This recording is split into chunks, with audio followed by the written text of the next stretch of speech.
Hello everybody, welcome to 3 angry boys. So ఈ వీడియోలో మనం 2024లో వచ్చిన వర్స్ట్ మూవీస్ గురించి మాట్లాడుకుందాం. సో కొంతమందికి ఇవి ఆణిముత్యాలు ఉండొచ్చు, మనకు మాత్రం నైట్ మేర్స్ అనమాట. సో కొన్ని సెకండ్ షోలు చూసాను, కొన్ని ఫస్ట్ షోలు చూసాను, కొన్ని నాకు ఇదే లాస్ట్ సినిమా ఏంటది అనిపించింది. And will talk about them. 2024 నా లైఫ్లో దరిద్రం అనుకుంటే 2025 వాజ్ సంథింగ్ ఎల్స్.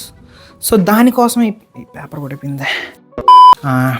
ఈ పేపర్లో రాసుకొని వచ్చా, దిస్ వాజ్ మై 2025 ట్రామా.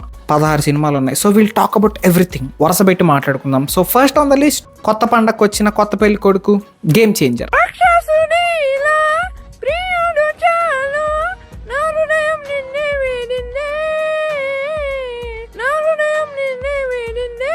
మనిషిని కానే నిర్జీవపు రాజునులే కంప్యూటర్ కాముడినే.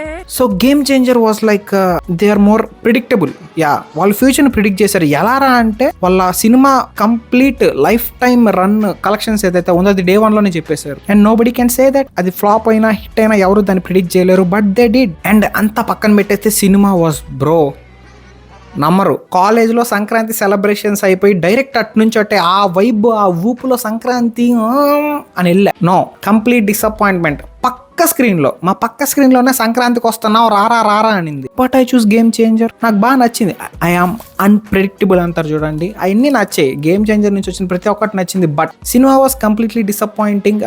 కార్తిక్ సుబ్బరాజు అని లేపారు, శంకర్ అని లేపారు, రామ్ చరణ్ మంచి యాక్టింగ్, డాన్స్లు అన్నీ ఉన్నాయి, అన్నీ బాగానే ఉన్నాయి. ఏదో కొట్టేసింది. అదేంటో చెప్పాలంటే వి కాంట్. ఎందుకంటే ఇది 2015, 16, 14, 12, 1990, 1980లో వచ్చి ఉంటే బాగుంది ఈ సినిమా. బట్ రాంగ్ టైం అంతే. నాకు తెలిసి టైం క్యాప్సూల్లోనో లేకపోతే టైం మెషిన్లోనో వెనక్కి వెళ్ళి ఇట్లాంటి సినిమాలు రిలీజ్ చేస్తుంటే that would be a industry hit. Very disappointing, very very very disappointing. Already దీన్ని మనం నట్షేల్ చేసాం అనమాట. Go and watch. Coming to second movie అనమాట, ఇట్ ఈస్ లైలా. తమిళ్లో దీన్ని రెమో అంటారంట. లేకపోతే కొద్దిగా అటు ఇటు కలగా పొలగం బిస్మిల్లా బాత్ చేసి తెలుగులో లైలా అని వదిలేశారు. ఏ కాంట్రవర్సీలు అయినా ఈ సినిమా నుంచి బాయ్కాట్ లైలా అని సంథింగ్ ఎల్స్. అక్కడక్కడ బాగుండింది, అక్కడక్కడ బాగాలేదు. ఏదో పులిహోర లాగా అలా ఇలా అన్ని కలిపేసి చేశారనమాట. బట్ నిజానికి ఏంటంటే నాకు పులిహోర అంటే నచ్చదు.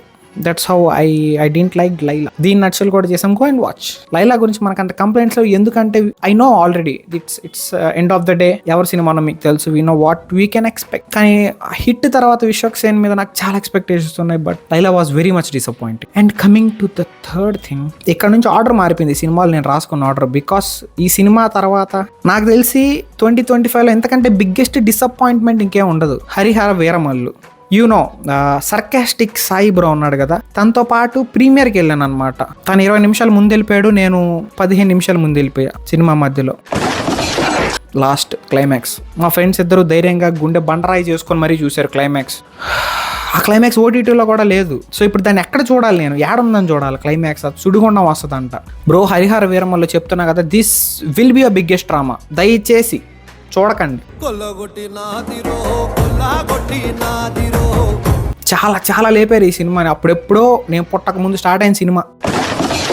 ఇంకా ఆడతా వస్తా వస్తా వస్తా వస్తా వస్తా వస్తానే ఉంది. ఇంక రాదురా బాబు, ఇంకా పెళ్లి చేసుకొని పిల్లల్ని కానీ వేద్దాం అప్పుడన్నా వస్తుందేమో పిల్లల కంటే ముందు అనుకున్నా. అది కూడా రాదు నాకు తెలిసి. పార్ట్ టూ రాదు ఇంకా. నెంబర్ 4 తమ్ముడు. 2025లో 12 నెలలు ఉంటాయి. నెలకు ఒక సినిమా వస్తుంది నితిన్ది. అలాగే తమ్ముడు కూడా రావడం జరిగింది. బ్రో ఇది కంబ్యాక్ సినిమా నితిన్కి అనుకున్న ప్రతిసారి యూ విల్ బి డిసప్పాయింటెడ్. ఎందుకంటే 2025 is year of disappointments man. అందరూ 2025 ఈజ్ ఇయర్ ఆఫ్ కంబ్యాక్స్ అంటున్నారు. But no, it is not a comeback for Nithiin. So bad. ఆయన లాస్ట్ సినిమా ఇప్పటికీ భీష్మ. అండ్ నా పరంగా ఆయన లాస్ట్ బెస్ట్ సినిమా ఇష్క అనుకుంటా. దాని తర్వాత no, he didn't deliver anything good. Number 5 తెలుసు కదా, నిజం చెప్తున్నా, ఉమెన్ ఎంపవర్మెంట్ అనే మాట ఏదైతే ఉందో దాన్ని పక్కన పెట్టేసి ఈ సినిమా తర్వాత మెన్ ఎంపవర్మెంట్ అని ఉంటుంది. ఇప్పుడు మేల్ ఈగో తెలుసు కదా ముందు, తెలుసు కదా తర్వాత. ఇన్స్టాగ్రామ్లో ఏమన్నా అంటే టెస్టోస్టెరాన్కి ఎంత ఉంది, ఈస్ట్రోజన్కి ఎంత ఉంది. అందుకని హీరో వచ్చి ఏం చెప్తాడు, ఈస్ట్రోజన్కి ఎంత ఉంటే టెస్టోస్టెరాన్కి ఎంత ఉండాలి బే, ఎంత. సినిమా మొత్తం preachings man. Nobody will preach you. ఇంతకంటే ఎక్కువ ఎవడు చెప్పలేడు. Number 6 Arjun son of Vyjayanthi. ఈ రీల్స్లో ట్రెండ్ అవడం వల్ల ఆ సినిమాకి కొద్ది గొప్ప కలెక్షన్స్ వచ్చాయి, కానీ సినిమాలు ఏం లేదు నిజంగా. బట్ కొంతమందికి నచ్చొచ్చు. It could be a very good family movie. కరెక్ట్గా ఎగ్జిక్యూట్ చేస్తుంటే నీకేం తెలుసురా బోగ్గా, నువ్వు ఎప్పుడన్నా సినిమా తీసావంటే లేదు నాకు రాదు, but still I can judge some one.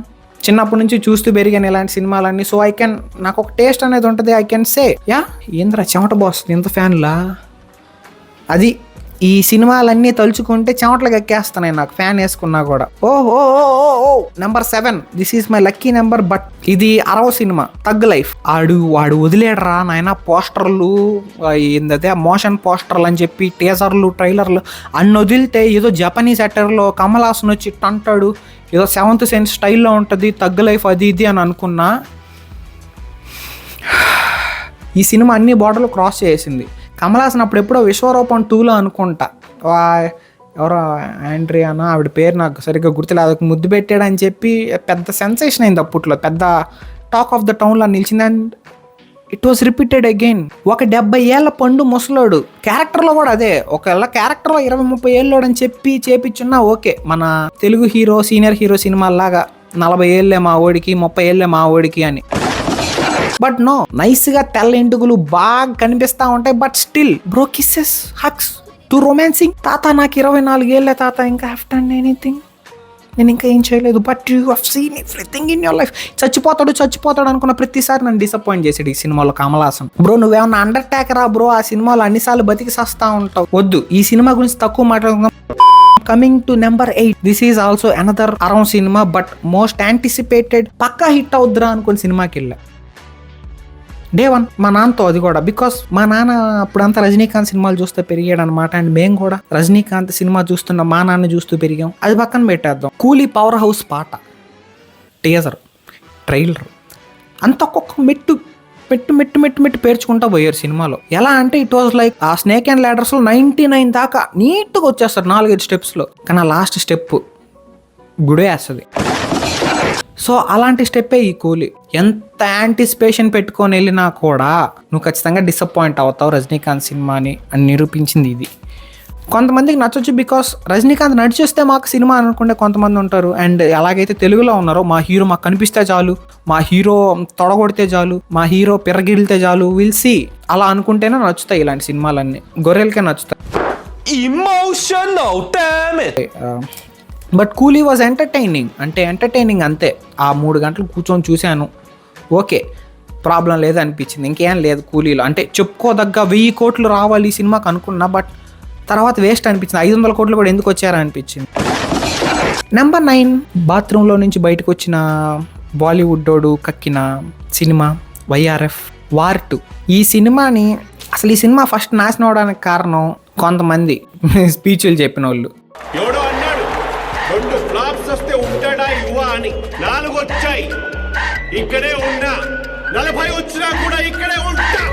దాని తర్వాత కొంతమంది యాక్ట్ చేసిన వాళ్ళు. అసలు ఎన్టీఆర్ని ఎందుకు తీసుకున్నారా ఈ సినిమాలో నిజం చెప్పండి. ఆయన పరువు తీయడానికే. సౌత్లో ఒక పెద్ద హీరోని తీసుకొచ్చి ఆయన ఏదో ఒకటి చేపించేసి గాల్లో ఎగరేస్తే కలెక్షన్స్ వచ్చేస్తాయి అనుకుంటే ప్లీజ్ ఇప్పుడన్నా ఆపేయండి. You are not going to get any collections from our side. ఎంత పెద్ద హీరోని పెట్టుకున్నా వేస్ట్. ఎందుకంటే మాకు కావాల్సింది మంచి యాక్టింగ్, మంచి సినిమాలు అంతే. ఎంత పెద్ద హీరోనో మేము ఫ్లాప్ చేసేస్తాం. ఆల్రెడీ మేము ఇక్కడ కూర్చోన్నాం, ఎంత మంచి సినిమా తీసినా మేము ఖచ్చితంగా రివ్యూలు అలాంటివన్నీ ఇచ్చేసి మేము ఫ్లాప్ చేస్తాం దాన్ని. ఎలాగో బెస్ట్ సినిమా వస్తే కానీ తెలుగోడు ఒప్పుకోడు, అందుకని మలయాళం వాళ్ళ వైపు చూస్తున్నాం మేము. అవతార్ 3 వచ్చింది, చాలా మందికి నచ్చలేదు. అవతార్ 1 వచ్చినప్పుడు చాలా మందికి కూడా నచ్చలేదు. కానీ అప్పుడు ఎందుకు నచ్చింది అన్నారు, ఇప్పుడు ఎందుకు నచ్చలేదు అంటున్నారంటే దానికి రీజన్ అదే. అలాంటి సినిమాలు చాలా చూసేసాం మేము. సో వీ వాంట్ కొత్తదనం. అందుకని అవతార్ 1 చాలా మందికి నచ్చింది. అప్పుడు నిజం చెప్తున్నా, వార్ 2 చూసి బతికాడు అంటే ఎవడన్నా థియేటర్లో ఆడికి గుడి కట్టొచ్చు. లేకపోతే ఏంటన్నా నువ్వు స్పయ్యా లేకపోతే సూపర్ మ్యానా, గాల్లో ఎగరతావు. ఆ రోడ్ ఆ F1 ట్రాక్ ఏదైతే ఉందో దాని మధ్యలో బోట్ నడిపేస్తారు ఫుల్ స్పీడ్ లో, మ్యాచ్ మధ్యలో. అరే ఖాళీగా ఉన్న రోడ్లోనే బోట్ని రోడ్డు మీద నడపడం కష్టం. అండ్ మ్యాచ్ మధ్యలో ఆ పక్కన హమిల్టన్ హాయ్ చెప్తా పోతాడు అన్న, ఆయనకు కూడా హాయ్ చెప్పు. నెంబర్ 10 ఆన్ ఆ లిస్ట్, రాబిన్ హుడ్. నిజంగానే producer, director, hero robin hood అనమాట ఈ సినిమాలో. ఎందుకంటే మా దగ్గర డబ్బులు తీసుకుని ఎత్తుకోబోయి వాళ్ళకి ఇచ్చారు, డిస్ట్రిబ్యూటర్లకి, ప్రొడ్యూసర్లకి. రాబిన్ హుడ్ అనేది ఒక చెత్త సినిమా బ్రో. దీంట్లో అసలు దాన్ని ఏమంటారు, ఆర్గ్యుమెంట్ లేదు. Robin Hood is a big disappointment for me. దాని గురించి కూడా నచ్చ చేసి వెళ్ళి చూడండి. And next movie Jack. ఏమనుకొని సినిమా తీసారో నాకు అర్థం కాదు. ఆ ఇంటర్వ్యూ సీక్వెన్స్ ఉంటుంది కదా, ఒక్కటే నాకు సినిమా మొత్తంలో నవ్వొచ్చిన పార్ట్. ఇంకా మిగతాదంతా ఫేక్ అనిపించింది. సినిమా మొత్తం ప్రతి ఒక్కటి ఫేక్ అనిపించింది. యాక్టింగ్, పాటలు ఏం లేవు. రెట్రో అది 90s కైండ్ ఆఫ్ స్టోరీ అనమాట. రెట్రో ఏంట్రా, ఏం మాట్లాడాలి ఈ సినిమా గురించి అసలు? ఏమో, నాకు ఈ సినిమా మీద కామెంట్స్ లేవు అంతే. కొన్నిటి గురించి మాట్లాడకపోవడం బెటర్ అలా అనిపిస్తుంది ఈ సినిమా. దాని తర్వాత భైరవం అని ఒకటి వచ్చింది, తెలీదు, గుర్తులేదు, మర్చిపోయా అని చెప్పి దీని మీద ఒక నచ్చలు చేసి దానికి thumbnail పెట్టాం. ఇట్స్ వాజ్ ఆ 2Xలో హీరో ఒక డైలాగ్ చెప్తాడు, దానివల్ల ఈ సినిమా మళ్ళీ ఫేమస్ అయింది. అంటే రీల్స్లో ఫేమస్ అవుతున్నాయి సినిమాలు ఈ మధ్యన. సినిమాల వల్ల రీల్స్కి వ్యూస్ రావట్లా, రీల్స్ వల్ల సినిమాకి టికెట్లు వస్తున్నాయి థియేటర్లో. ఇది చాలా నిజం, ఎంతమంది ఒప్పుకున్నా ఒప్పుకోకపోయినా social media is very much influencing market of movies. దాని తర్వాత కాంతారా 2 నాకెందుకు డిసప్పాయింట్మెంట్ అనిపించింది, ఇది పర్సనల్ చాయిస్ అంతే. కాంతారా 1 చూసి వర్షంలో తడుచుకుంటూ కాలేజ్ బంకు కొట్టి కాంతారా సినిమాకి వెళ్ళి చాలా అంటే చాలా సాటిస్ఫై అయ్యా నేను. కాంతారా 1 సూపర్ సినిమా అసలు. అండ్ అలాగే నేను కొన్ని బంకు కొట్టి వెళ్ళిన ప్రతి సినిమా బాగుండింది, నాకు చాలా బాగా మంచి వైబ్ ఇచ్చింది. విక్రమ్ కానీ కాంతారా కానీ చాలా మంచి సినిమాలు. RRR ఇవన్నీ నేను ఎగ్గొట్టిపోయిన సినిమాలే కాలేజ్. అండ్ ఈ కాంతారా 2 నేను ఇంటర్న్షిప్ ఎగ్గొట్టిపోయాం. కాంతారా 1 హిట్ అయిందన్న ఒక్క పాయింట్ తీసుకొచ్చి కాంతారా 2 తీసారంతే, ఇంకేమీ లేదు. ఓకే, బాగున్నాయి, VFX బాగున్నాయి, పులి సీన్లు అన్నీ బాగున్నాయి. నీకు ఎలా అంటే నువ్వు ఖర్చు పెట్టిన రూపాయి కనిపిస్తుంది, వాల్యూస్ బాగున్నాయి, యాక్టింగ్ బాగుంది, మ్యూజిక్ బాగుంది. స్టోరీ ఎక్కడన్నా?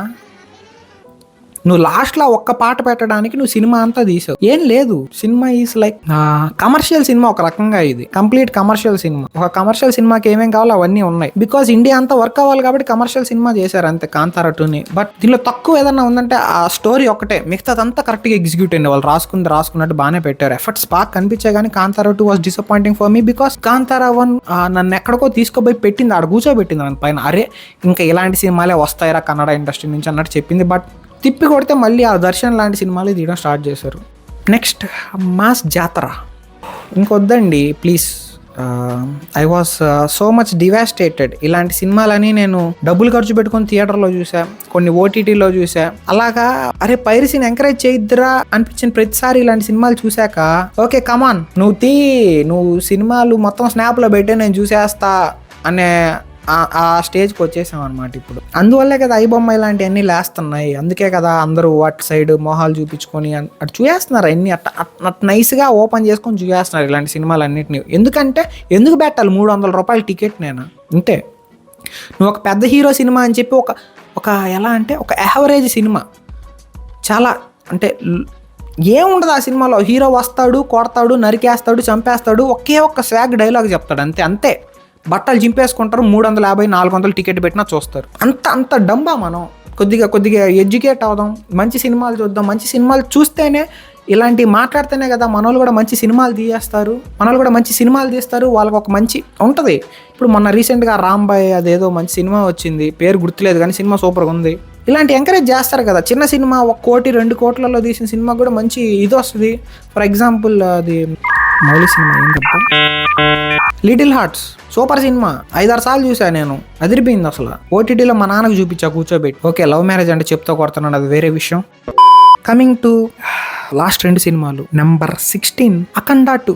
ఇది అనదర్ కాంతారా, కానీ కాంతారా 1 నాకు నచ్చింది, కానీ అఖండ 1 కూడా నచ్చలేదు. అఖండ 1 ఓకే, 2తో కంపేర్ చేసుకుంటే 1 ఓకే అండి. కానీ దేవుణ్ణి వాడుకొని ఏది పడితే అది తీసేస్తా. అఖండ 1లో ఏదో ఇలా పెట్టంగానే చక్రం నుంచి ఆ శివుడి ట్రాన్సిషన్ ఏదైతే ఉందో అది బాగుంది. సినిమాలో బాగా ఫిక్స్ అంటే సెట్ అయింది నీట్గా.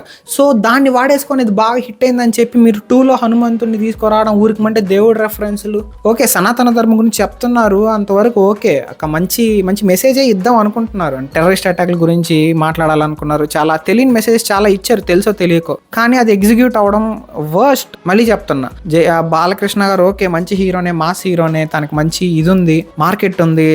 రాయలసీమలో కానీ సీడెడ్లో మంచి పెద్ద కింగే ఆయన. సో అలా అని చెప్పి ఏది పడితే అది వాళ్ళ మొహాన్ని కొడితే వాళ్ళు 4 చూస్తారు, 5 చూస్తారు, 10 చూస్తారు. 11 దాని నుంచి వెళ్దాం లేరా OTTలో వస్తుంది అనే థాట్ వచ్చేస్తుంది. ఇప్పుడున్న కాలానికి ఓపిక లేదు, ఒకప్పుడు లాగా కాదు. ఒక మంచి సినిమా డాకు మహారాజ్ పడింది బాలయ్య గారికి, మంచి సినిమా అది, సూపర్.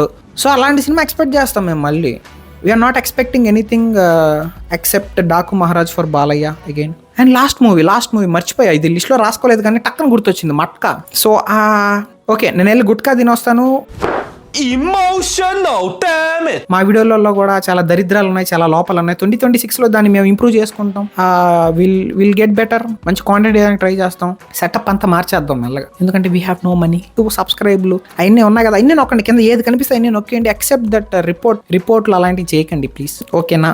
మీతో ఒక మనిషి మాట్లాడుతున్నాడు అనే ఫీల్ రావాలి మీకు కూడా.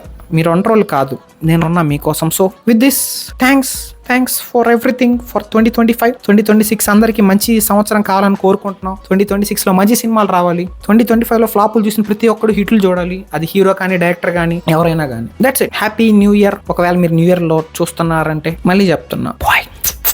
పూసే కోయిల రమ్మంటున్నా, పాడే పాడే నాకంటున్నా, పూసే పున్నమి వెన్నెలలోన